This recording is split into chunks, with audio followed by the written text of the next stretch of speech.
Hello बच्चों, आप सभी का स्वागत है आपके अपने YouTube चैनल नवोदय ट्रिक्स पर। मैं विजय पटेल आप सभी का स्वागत करता हूं।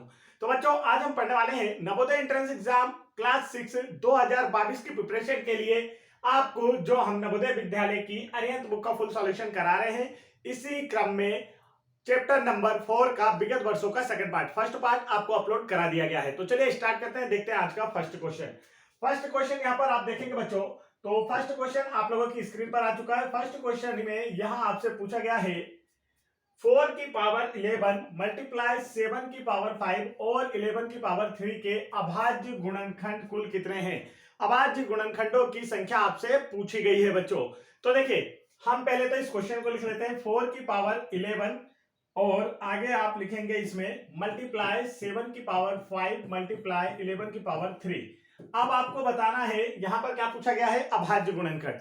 अभाज्य गुणनखंड पूछा गया बच्चों। तो अभाज्य नंबर किसे कहते हैं, प्राइम नंबर ऐसे नंबर्स को कहा जाता है जो कि किसी और नंबर से डिविजिबल नहीं होते हैं। तो यहां पर आपको नंबर्स दिखाई दे रहे होंगे। तो आप देखिए, यह तो प्राइम नंबर है और यहाँ पर 11 भी प्राइम नंबर है, लेकिन आप देखेंगे कि यहाँ पर जो 4 है यह प्राइम नंबर नहीं है बच्चों।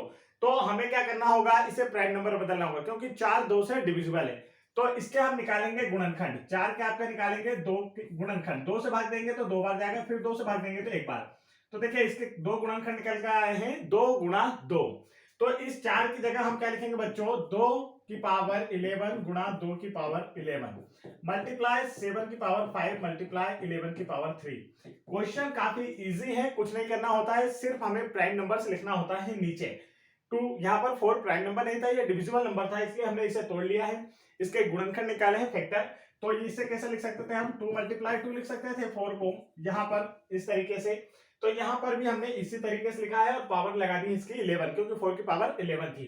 मल्टीप्लाई 7 की पावर 5 7 की पावर 3 और 11 की पावर 3।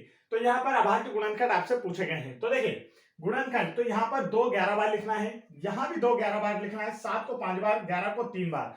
तो ऐसे कुल कितने फैक्टर है आपको बताना है। तो आप इनकी जो पावर लगी इन्हें सिर्फ जोड़ देंगे।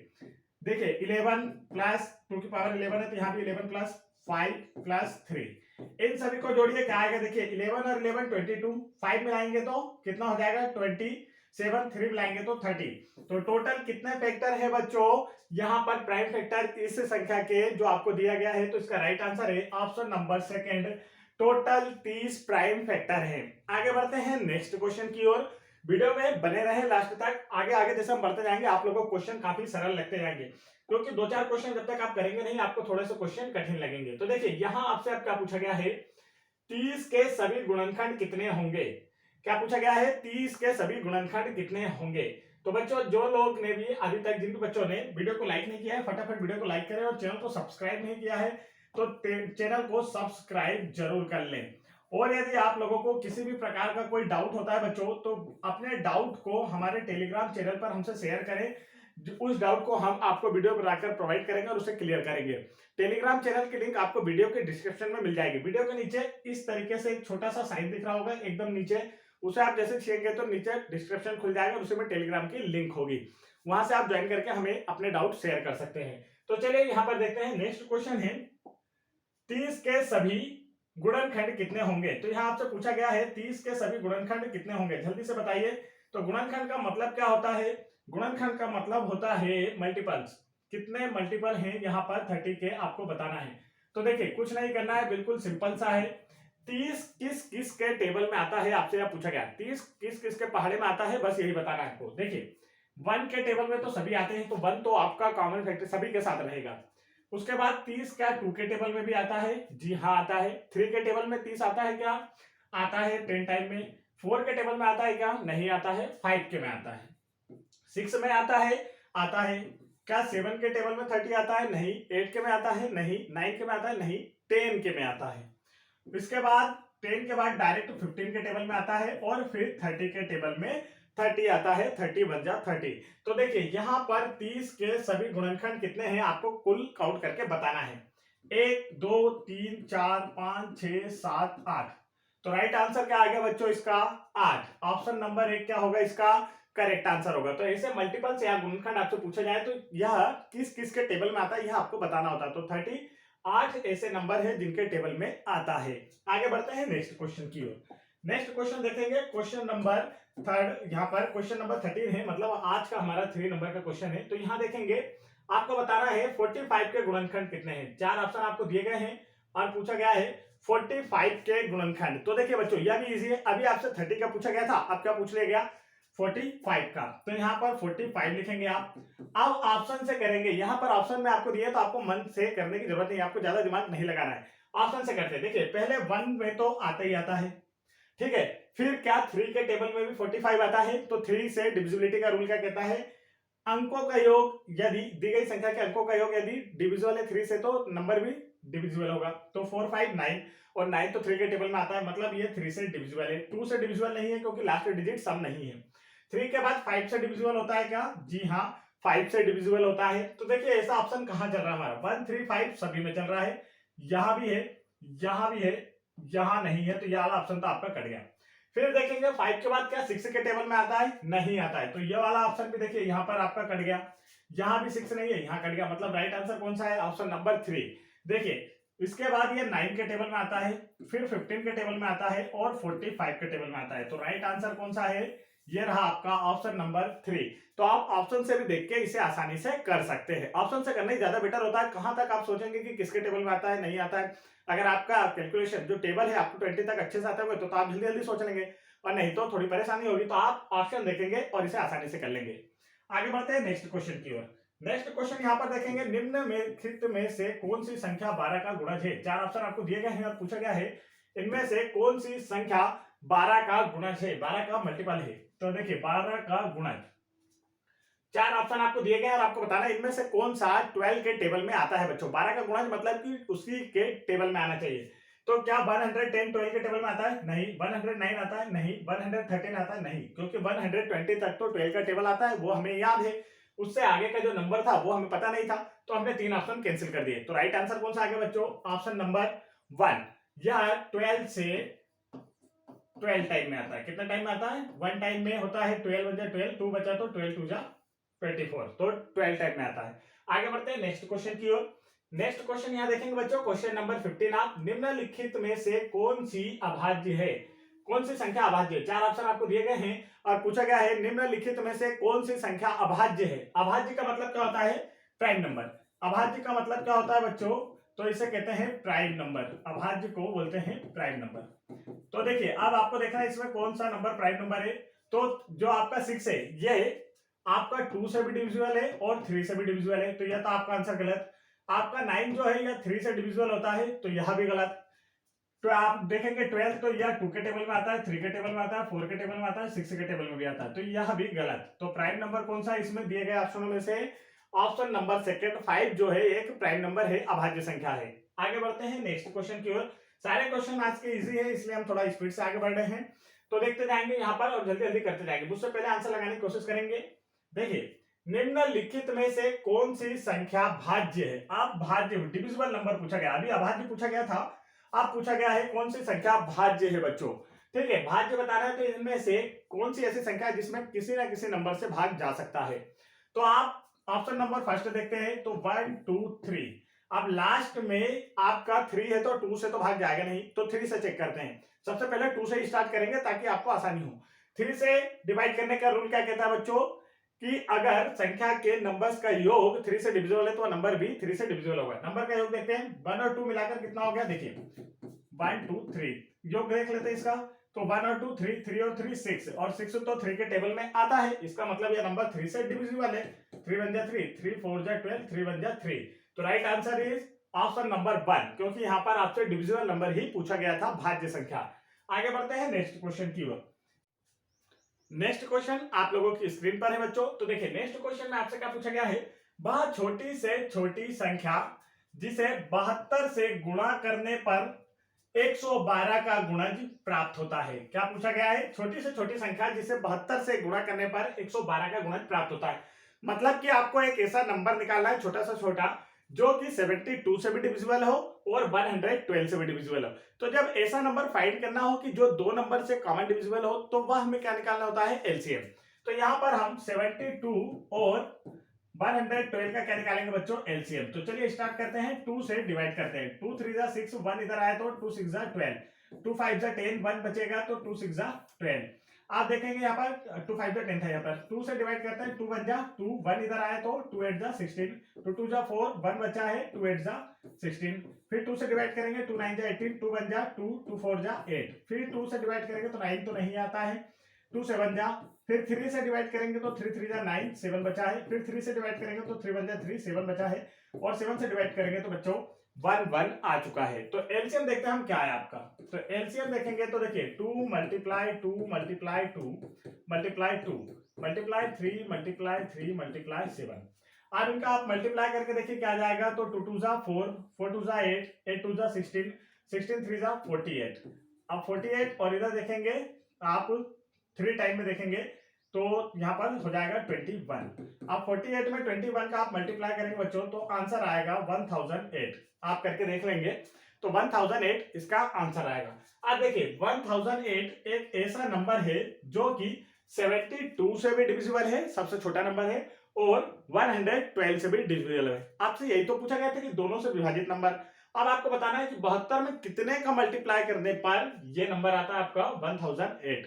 तो 1008 में अगर आप 72 से डिवाइड कर दे पता चल जाएगा कितने से डिवाइड करने पाए। तो देखिए यहां पर देखेंगे हम 1008 को हम डिवाइड करेंगे बच्चों 72 से। 1008 आप 72 से डिवाइड करेंगे, देखिए 1 टाइम में 72 माइनस करना होगा तो यहां से हमें उधार लेना होगा। यहाँ बचेगा 0, 1 इधर आया, जब साइड वाले को उधार देगा तो यहाँ बचेगा 9, यहाँ हो जाएगा 10, 10 में 2 गया तो 8, 9 में 7 गया तो 2, और इधर 8 नीचे आ जाएगा। तो 4 टाइम में आपका हो जाएगा 288, 288 हो गया तो माइनस यहाँ पर मल्टीप्लाई सॉरी क्रॉस हो जाएगा, कुछ नहीं बचेगा। तो देखिए कितने से मल्टीप्लाई करने पर आपका जो नंबर है एक ऐसी छोटी संख्या प्राप्त होती है। अगर 72 को 14 से मल्टीप्लाई किया जाए तो एक ऐसा छोटा नंबर प्राप्त होता है जो कि 72 से भी डिविजिबल है और 112 से भी डिविजिबल है। तो आंसर इसका क्या हो गया, ऑप्शन नंबर 3 14। आगे बढ़ते हैं। नेक्स्ट क्वेश्चन आप लोगों की स्क्रीन पर आ चुका है बच्चों। तो देखिए नेक्स्ट क्वेश्चन में आपसे क्या पूछा गया है, क्वेश्चन नंबर 18 में निम्नलिखित में से कौन सी संख्या 1 से 17 के बीच सभी अभाज्य संख्याओं से विभक्त है। क्या पूछा गया है, दिए गए ऑप्शंस में से कौन सी संख्या 1 से 17 के बीच सभी अभाज्य संख्याओं से विभक्त है। तो 1 से 17 के बीच में आने वाली अभाज्य संख्या पहले हम लिखते हैं। तो देखिए सबसे छोटी अभाज्य संख्या होती है 2, इसके बाद 3, 5, 7, 11 और 13, क्योंकि आपको 1 से 17 के बीच लिखना है। देखिए 1 से 17 के बीच की लिखना है, तो 1 से 17 के बीच की अभाज्य संख्या है आपकी यह रही 2, 3, 5, 7, 11 और 13। तो इतनी संख्याएं हैं। अब इनसे इन सभी से डिविजिबल नंबर दिए गए ऑप्शनों में से कौन सा है आपको यह बताना है। तो चलिए डिवाइड करने के रूल, यदि आपको विभाज्यता के नियम याद हैं तो काफी आसान होगा, आपको डिवाइड करके नहीं देखना होगा। देखिए कैसे, पहले हम देखेंगे 2 से डिविजिबिलिटी का रूल। इनमें से कौन सी संख्या 2 से डिवाइड नहीं है उसे पहले हम हटा देंगे। देखिए लास्ट डिजिट इसका है 3, और 2 से डिवाइड करने का या विभाज्यता के नियम कहता है किसी संख्या का लास्ट डिजिट या आखिरी का जो अंक है वह यदि सम संख्या हो, जैसे कि 2, 4, 6, 8 और या तो फिर 0 हो, तो क्या होता है वह नंबर 2 से विभाजित होता है। लेकिन इसका आखिरी का 3 है, या तो 2 के टेबल में आते नहीं, इसलिए इसे कट कर देंगे, यह ऑप्शन नहीं होगा हमारा राइट आंसर। इसमें देखेंगे 5 लास्ट डिजिट है, यह भी 2 के टेबल में नहीं आता है, तो यह वाला ऑप्शन भी कैंसिल होता है। आप देखिए इन दोनों के लास्ट में 0 0 है, मतलब ये 2 के टेबल में आते हैं। तो आप 3 से विभाजिता का नियम देखते हैं हम। तो 3 से विभाजिता का नियम क्या कहता है बच्चों कि कोई भी संख्या दी गई है तो उसके सभी अंकों का योग यदि 3 से विभाजित है तो वह संख्या भी 3 से विभाजित होगी। तो देखिए ऑप्शन नंबर सेकंड लिखते हैं हम। ऑप्शन नंबर सेकंड है 4 4 0 4 4 0। तो देखते हैं इसके अंकों का योग क्या 3 से डिविजिबल है, तो 4 plus 4 plus 0 plus 4 plus 4 plus 0। तो यहाँ देखिए 4 और 4 8, 8 4 यहाँ पर 12, 12 4 16। क्या 3 के टेबल में आता है? नहीं आता है। तो यह नंबर भी डिविजिबल नहीं होगा, क्योंकि इन सभी नंबर से डिविजिबल होना चाहिए। तो अब आप देखेंगे ऑप्शन नंबर 4। ऑप्शन नंबर 4 में है 5 1 0 5 1 0। तो यहाँ देखिए बच्चों क्या है 5 plus 1 plus 5 plus 1 plus 0 plus 5 plus 1 plus 0। यहाँ पर देखेंगे तो इन सभी का योग अगर आप निकालते हैं तो 5 और 1 6, 6 5 11 और 1 12, और 12 3 से डिविजिबल नंबर होता है 4 टाइम में। तो यह नंबर जो है 3 से भी डिविजिबल है। अब आगे के 5 से देखते हैं। तो 5 से डिवाइड करने का रूल क्या होता है, लास्ट डिजिट या तो 0 हो या तो 5 हो। तो यहाँ पर है 5 से भी, तो सारे रूल फॉलो हो गए। 3 ऑप्शन हमारे कर चुके हैं, तो जो फोर्थ वाला ऑप्शन आपका बचा है यही क्या होगा बच्चों आपका आंसर। तो आंसर सही क्या है इसका, ऑप्शन नंबर 4। आगे बढ़ते हैं नेक्स्ट क्वेश्चन की ओर। नेक्स्ट क्वेश्चन देखिए, यहाँ पर क्वेश्चन नंबर 19 आपको दिया हुआ है। निम्नलिखित में से कौन सी संख्या 45 से विभक्त होगी। 4 ऑप्शन आपको दिए गए हैं और पूछा गया है इनमें से कौन सी संख्या 45 से विभक्त होगी, मतलब कि 45 से डिविजिबल नंबर आपको यहाँ पर फाइंड करना है बच्चों। तो 45 से डिविजिबल नंबर इनमें से कौन सा है, तो देखिए 45 का आपको क्या टेबल आता है, नहीं आता है। तो आप कैसे निकालेंगे, तो 45 का टेबल हमें नहीं आता है, तो जिस भी नंबर का हमें टेबल नहीं आता और हमें डिविजिबिलिटी का रूल निकालना हो तो हम क्या करेंगे, उसके निकालेंगे फैक्टर, गुणनखंड आप निकालेंगे। तो 45 के गुणनखंड आप निकालेंगे। देखिए 3 से भाग देते हैं, 3 1 जा 3, 1 बचा इधर 15 हो गया, 3 5 जा 15, फिर 3 से डिवाइड करेंगे 5 टाइम और 5 से डिवाइड करेंगे तो 1 टाइम बच्चों। तो अब इसके हम यहाँ पर फैक्टर लिख लेंगे। देखिए क्या है, 3 मल्टीप्लाई 5, यहाँ पर लेफ्ट साइड वाले हम लिखते हैं। तो अब आप देखेंगे आपको 3 से डिवाइड का रूल भी पता है और 5 से विभाजिता का रूल भी पता है आपको। अब आप आसानी से कर लेंगे। अगर इनसे डिवाइड हुआ मतलब कि 45 से डिवाइड हुआ, क्योंकि इन्हीं का मल्टीप्लाई करके तो 45 आ रहा है। तो देखिए 3 से डिविजिबल, तो 3 से विभाजिता का नियम क्या कहता है बच्चों, जिन नंबर कोई संख्या के यदि अंकों का योग 3 से डिविजिबल हो तो वह नंबर भी क्या होगा, 3 से डिविजिबल होगा। तो इसके अंकों का योग निकालते हैं। तो 1 और 8 कितना हो गया, यहाँ पर आप देखेंगे 1 और 8 9, 9 और 1 10, 10 और 5 जोड़ेंगे तो कितना हो गया 15, 15 और 6 हो जाएगा 21। या तो 3 से डिविजिबल है। और 5 से डिवाइड का रूल भी इसमें लागू हो रहा है। 5 से डिवाइड का रूल कैसे लागू हो रहा है, 5 से डिवाइड करने का रूल क्या कहता है, लास्ट डिजिट क्या होना चाहिए, या तो 0 हो या तो 10 हो। इसमें दोनों रूल फॉलो हो गए, मतलब यही आपका आंसर है। आगे के ऑप्शन भी मैं आपको करके दिखा देता हूं, उनमें ऐसा नहीं होगा। देखिए इन्हें प्लस करें तो 3 और 3 6, 1 7, 1 8, 8 और 4 12, 12 में 5 हो जाएगा 17। या तो डिविजिबल नहीं है, तो यह वाला ऑप्शन आपका क्रॉस हो गया। ऐसे ही सारे ऑप्शन आपके क्या हो जाएंगे बच्चों, क्रॉस हो जाएंगे। 5 का रूल तो सारे में लग रहा है, सभी में लास्ट डिजिट या तो 5 या 0 है, लेकिन 3 से डिवाइड का रूल सिर्फ फर्स्ट में लग रहा है। तो यहाँ पर 21 डिविजिबल है 3 से 7 टाइम में। इसका मतलब ये जो आपकी संख्या है पूरी, ऑप्शन नंबर 1 जो आपको दिया है बच्चों, ऑप्शन नंबर 1 भी क्या होगा यहाँ पर पूरा इससे डिविजिबल होगा। तो right answer is option number 1। चलिए आगे बढ़ते हैं नेक्स्ट क्वेश्चन की ओर। तो ऐसे सरल किया जाता है, आपको समझ में आ गया होगा। 45 का आपको टेबल नहीं आता है तो आप फैक्टर निकालेंगे, और फैक्टर्स में जो नंबर आते हैं वो तो हमें पता ही है, क्योंकि 20 तक के डिविजिबिलिटी के रूल हमने आपको सिखाए हैं। आगे बढ़ते हैं नेक्स्ट क्वेश्चन की ओर। नेक्स्ट क्वेश्चन यहाँ पर देखेंगे, क्वेश्चन नंबर 20। तो यहाँ आपसे पूछा गया है 75 के अभाज्य गुणनखंड निकालना है आपको। 75 के प्राइम फैक्टर आपको यहाँ पर निकालना है। तो देखिए 75 के प्राइम फैक्टर निकालना है, तो 75 के फैक्टर हम निकालते हैं। अब प्राइम फैक्टर का मतलब क्या होता है, तो प्राइम फैक्टर मतलब कि प्राइम नंबर्स होने चाहिए, जैसे 2 3 5 से डिविजिबल हो, 7 से हो, 9 से नहीं, क्योंकि 9 प्राइम फैक्टर नहीं है। इसके बाद 11 से हो, 13 से हो, 70 से, मतलब कि जो फैक्टर्स उसके आएंगे वो आपके क्या होना चाहिए, प्राइम नंबर्स होना चाहिए। तो इसे हम सबसे पहले किससे डिवाइड करेंगे, देखिए तो इसका लास्ट डिजिट 5 है, तो यह 2 से डिविजिबल तो होगा नहीं, फिर 3 से करते हैं। 3 से डिवाइड करने का रूल से इन नंबर्स का जो योग है वह 3 से डिविजिबल होना चाहिए। तो 7 और 5 12, 12 आता है 3 के टेबल में, मतलब 3 से डिवाइड हो जाएगा। 3 2 जा 6, 1 बचा इधर 15, 3 5 जा 15। अब 5 से डिवाइड करेंगे 5 टाइम में, फिर 5 से 1 टाइम में। तो देखिए इसके फैक्टर क्या आ गए आपके, और यह सभी प्राइम नंबर है, 3 भी प्राइम नंबर है और 5 भी प्राइम नंबर है। तो इसके फैक्टर क्या आ गए बच्चों, देखिए 3 मल्टीप्लाई 5 मल्टीप्लाई 5। तो राइट आंसर कौन सा है, ऑप्शन देखेंगे ऑप्शन नंबर 2 इसका क्या है बच्चों, करेक्ट आंसर है। तो बच्चों आप लोगों को वीडियो कैसा लगा, वीडियो पसंद आया फटाफट वीडियो को लाइक करें, चैनल को जरूर सब्सक्राइब कर लें। और यदि आप लोगों को नवोदय की अच्छे से तैयारी करना है तो आप हमारे YouTube चैनल नवोदय ट्रिक्स, आपको YouTube इस वीडियो के नीचे चैनल का नाम लिखा दिख रहा होगा, इसे जरूर सब्सक्राइब कर लें। वीडियो के नीचे लाल कलर में सब्सक्राइब का बटन होगा, उसे आप जरूर ऑन कर लें, ताकि जैसे ही हम कोई नया वीडियो डालते हैं, डेली आपके लिए 6 वीडियो लाए जा रहे हैं नवोदय एंट्रेंस एग्जाम 2022 की प्रिपरेशन के लिए, तो आप तुरंत हमारे चैनल को सब्सक्राइब करें, जिससे आपका नवोदय में सिलेक्शन हो सके। जय हिंद बच्चों।